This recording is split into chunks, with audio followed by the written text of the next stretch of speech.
In the last video, I began going through the vision statement of the Archdiocese, one church encountering Jesus, equipping disciples, living mercy. And so in this video, we're going to talk about equipping disciples, that our parishes must not only be places where every individual parishioner meets the Lord, but also where we begin to learn to be disciples, where we learn how to bring Jesus to others. Pope Francis expresses it in this way. He says, "In your heart you know that it is not the same to live without him. What has helped you to live and given you hope is what you also need to communicate to others." Right? So he's expressing that our hearts, once transformed by meeting Jesus, should lead us to want others to come to know him as well. I've been reflecting more recently upon how Jesus himself called his apostles by name.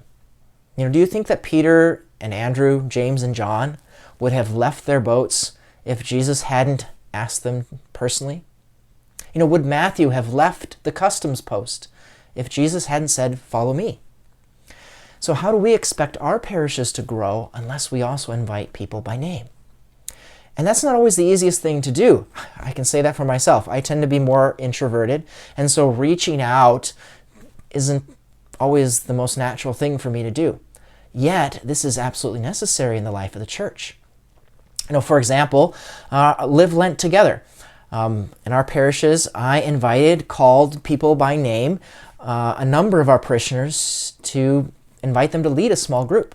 And some were hesitant at first, especially when I explained to them that yes, I would be inviting them to invite others to join the group that they would form.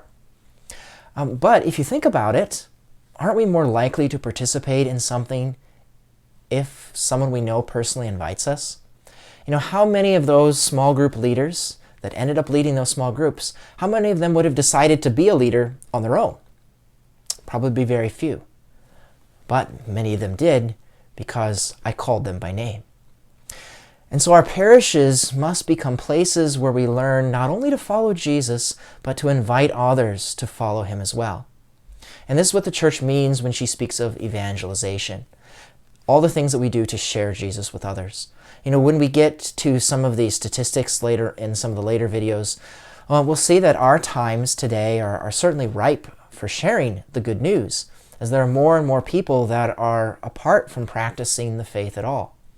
And so in our parishes, we want to learn how to become disciples, to be equipped to bring others to be disciples as well.